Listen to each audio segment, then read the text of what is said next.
que o pai saiu de casa muito cedo, né, com 15 anos de idade. Acho que ele botou a mochilinha nas costas e saiu por esse mundo aí. Esse mundo não, veio para Itajaí para tentar trabalhar, mesmo porque era um rapaz novo, né, uma criança de 15 anos. Então, até onde ele fez uma música, que o nome da música é o Andarilho. A primeira música que ele fez? Não é a primeira música. Essa música está no segundo disco dele, que ele gravou 4. Uhum. Ele gravou um 78 Rotação, onde tinha 2 músicas, uma de cada lado, que é Meu Dias em São Paulo, e a outra é Triste Separação, que quando a irmã dele morreu em 61, até Mercedes. Mas só que esse era um disco, o primeiro dele. Era um disco 78 Rotação, quebrava muito fácil, onde hoje é difícil encontrar esse disco. Eu diria que é quase impossível. Depois ele teve o segundo disco, onde ele tem um lado que é gênero sertanejo, que é o Aristo, né, na época, e no outro lado disso tem outro gênero, que era o Ari, não sei as contas, esqueci o nome agora, Ari Nagel. Foi feito com ele. E nesse disco, na faixa dele sertanejo, onde ele tem essa música Andarilho, certo? Depois ele gravou o terceiro disco, que foi em Copacabana, no Rio de Janeiro, onde acho que tem um clipe que vai ser tocado desse disco, que é a música, se eu não me engano, essa aqui, Lutando Sozinho. Do terceiro disco. E depois tem o quarto disco, que ele gravou. Esse aqui foi em 71 que ele gravou.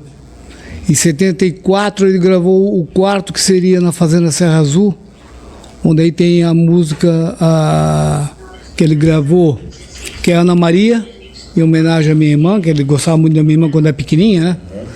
E a música, a Canção Que Me Pediste. Essa música tem uma história muito bonita. Então o quarto disco é esse aqui, não sei se tá filmando lá. Não, mas tá aqui.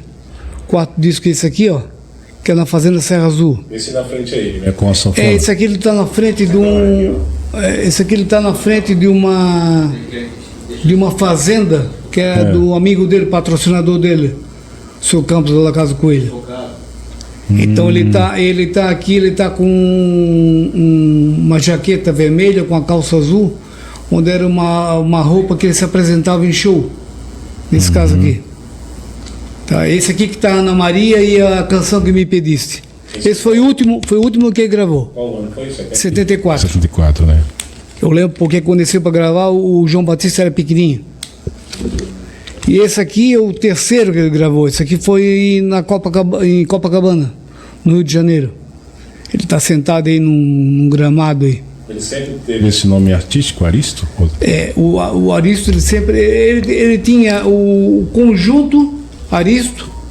Uhum. No começo ele teve várias duplas. Era Aristo e Aristiliano. Quer dizer que tinha uma segunda voz, no caso. Sim, o Aristiliano, por exemplo, ele era o acordeonista. Ele era cego, era primo dele. Uhum. Então fazia parceria com ele. Foi com esse primo que ele aprendeu a tocar acordeon.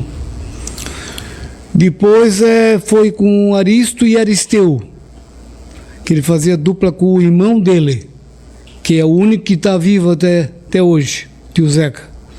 Então eles fizeram uma dupla, ficaram pouco tempo. Eu soube porque eu fui lá conversar com ele, eles ficaram pouco tempo. Depois teve outras parcerias, teve ele, o Porteirinha, se eu não me engano, foi o parceiro dele que morreu, isso eu não lembro, mas o pai contava sempre, que morreu de congestão num show que eles foram fazer.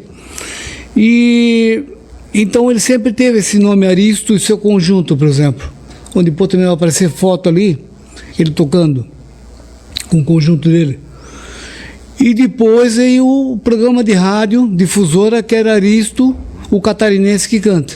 Aí tem uns trechozinhos que vão botar agora aí do programa dele. Mas na rádio ele só fazia locução, né? Ou tu tocava também?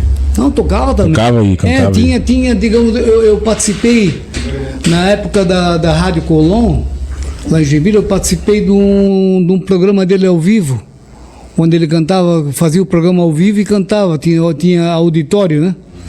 Fica bem próximo ali do Shopping Miller, em Joinville. Fui eu e a mãe lá. E então ele chegava a tocar pessoalmente na rádio, entendeu? Mas depois, com o passar do tempo, ele preferia mais botar disco lá, que tinha o Nivaldo lá, que era discotecário, então dava esse suporte para ele. Antigamente naquelas rádios, mas era disco, né? Tinha lá um aparelho, colocava Era bem diferente, né? Hoje, Como hoje, era... tudo tecnologia, computador, na época era tudo ali, mesa. Aí tinha o Nivaldo, que era discotecário, tinha que já, tipo, quando ele estava anunciando a propaganda, já tinha que estar a música já engatilhada na agulha, ou no toca-fita, né? Então era tudo mais... E tinha que ser tudo original, tudo ok, né? Porque se tivesse algum problema... aí engraçado, cara, que na época eu era muito novo e eu dizia pro pai, vê se deixa eu trabalhar na rádio também. Olha a consciência dele. Ele dizia, Alex, na rádio não dá futuro para ninguém. Fazia. Não, tu vai ser outra coisa. Mas nem que se for botar disco, Só que botar disco na época era só pessoas mais idosas, tal, que já tinham prática, não ia botar um novato que tinha que ser muito ágil, muito esperto, tá tudo na mão os discos. Eu lembro que eu ia lá na Gabine, às vezes visitar, que ele levava, mas era difícil, ele levava e nós ficava lá fora, mas às vezes deixava subir. Então eu via que aquilo estava tudo montadinho, os discos que ele divulgava, que ele apresentava dos outros cantores também, Tonico Tinoco. Então o discotecário ali tinha que ser rápido, né? Se aquela agulhinha não pegasse quando certo, ficava tudo a música. Mas aí era tudo equipamento profissional, né? Não tinha aquele negócio de estar pulando disco. Os discos da rádio era tudo bom. Tudo bem cuidado. Naquela época também as pessoas voltavam mais para a música sertaneja, né? No estilo que ele cantava. O programa do pai, ele foi o seguinte. Quando ele foi para Joinville, nós fomos para Joinville em 60 e o pai foi em 64 para Joinville. E daí ele veio para Joinville arrumar serviço, arrumar casa, tudo, aonde a gente veio morar começo de 65 em Joinville. Então quando a gente veio morar em Joinville, ele já tinha o programa de rádio, ele já veio com o serviço. A proposta do pai foi o seguinte: em Joinville é uma cidade totalmente, naquela época, era totalmente germânica. Então o que prevalecia lá era música alemã, né? E o pai veio com essa proposta de implantar o sertanejo ali, Tonico Tinoco, Zilizalo, essa turma da velha guarda sertaneja aí. Então o que aconteceu? A limoada lá começaram a gostar, entendeu? Era um novo gênero, né? Você estava acostumado só a bandinha, isso e aquilo, começaram a gostar. Então ele começou a criar fama lá em Joinville. E foi muito bem aceito, entendeu? O Aristo teve uma época ali, ficou muito famoso em Joinville. Joinville é região, né? Porque a região ali, ele tocava os bailes, as festas dele, as domingueiras. Então, todo mundo conhecia o Aristo. Ele tocava e ao mesmo tempo apresentava um programa de rádio, né? Sim, o pai no final de carreira dele, digamos assim, em Joinville, o pai gravava disco, tocava baile, programa de rádio e propaganda automotiva. O que é propaganda automotiva? Propaganda de rua. Botava alto-falante dentro do carro, tal, e saía fazendo propaganda do comércio. Tal. Propaganda volante que eles falam. Então ele tinha 4, 5 empregos lá. Ele se virava. Daí essa parte como a gente estava lembrando aqui, dessa parte dele auxiliar lá as pessoas humildes lá em Joinville, ele tinha essa vantagem de ter o programa de rádio. Então ele fazia muita campanha na época, né? Como ele era muito ouvido em Joinville, então as pessoas ligavam lá o programa dele: eu tô com dificuldade, eu sou uma moradora aqui do Fátima, eu sou moradora do Itaú, os bairros de Joinville lá.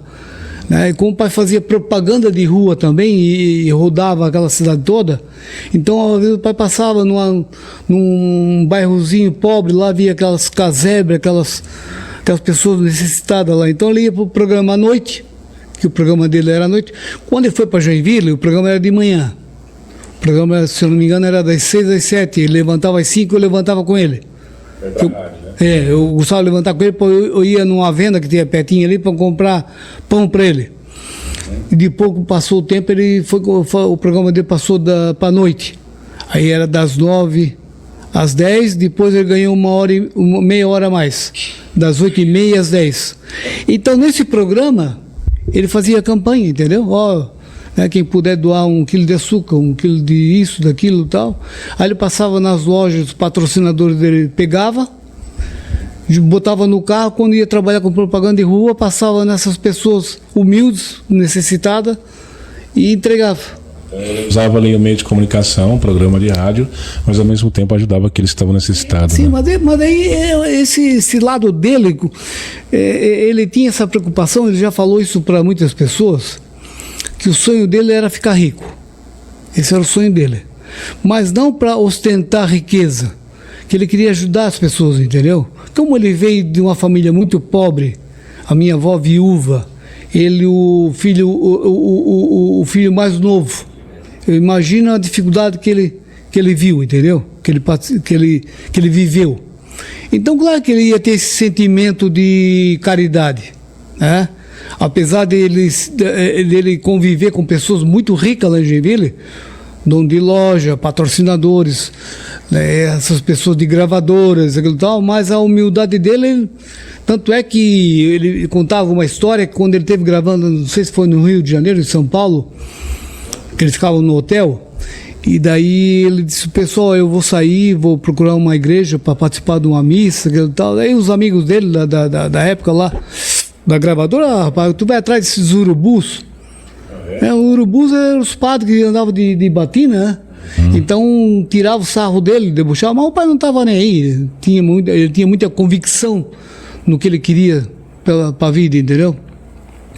Acredito eu, Rony, que devido a esse caráter dele, essa percepção da realidade da vida, onde foi que Deus chamou ele? Em 72, entendeu? Ele era uma pessoa humilde, mas tinha um coração enorme.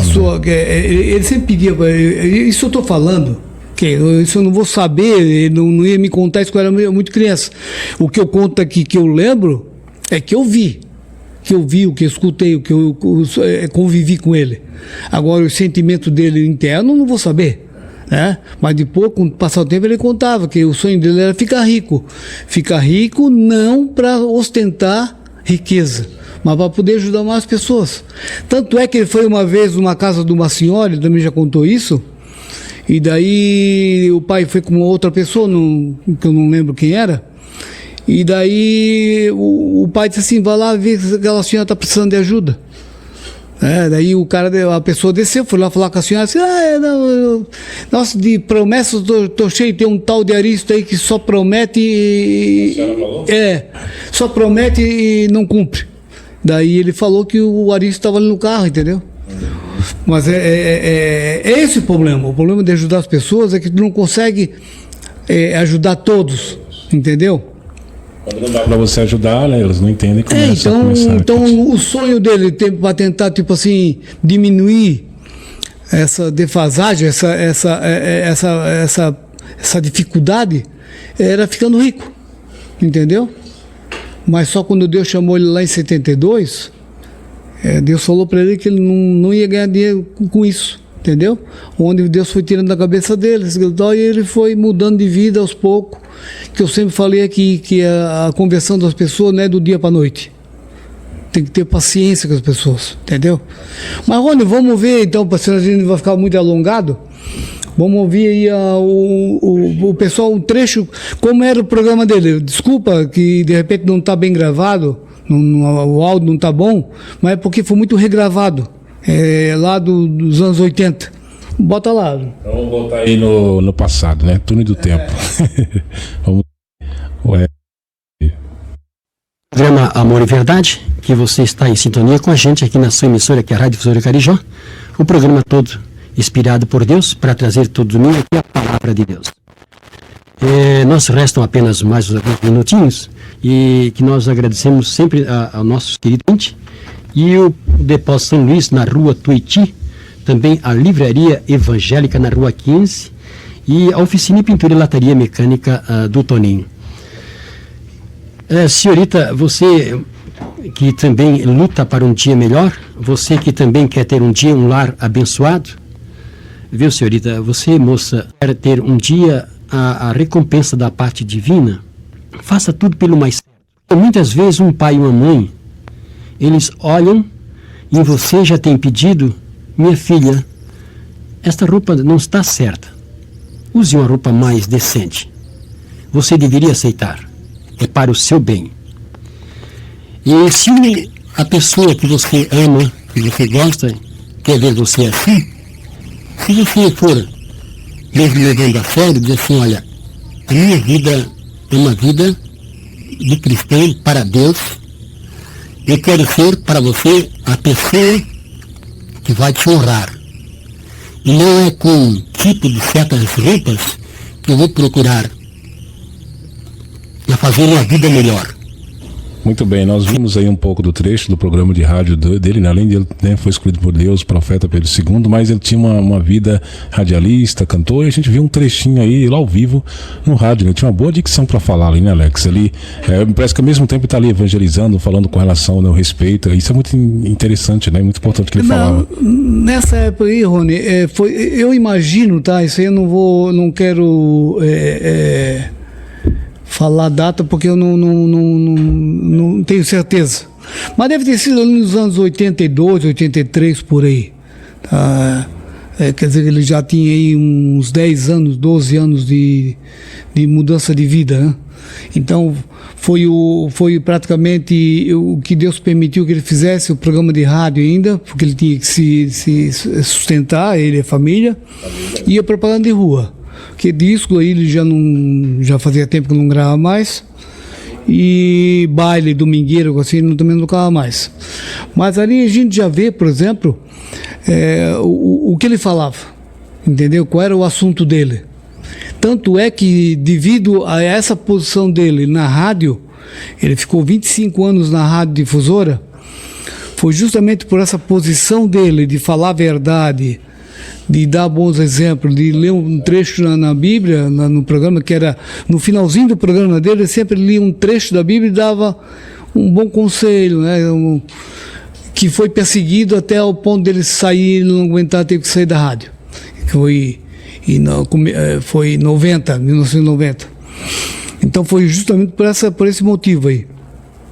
Então a gente vê que já era uma pessoa que tinha uma vontade de dar bons exemplos, entendeu?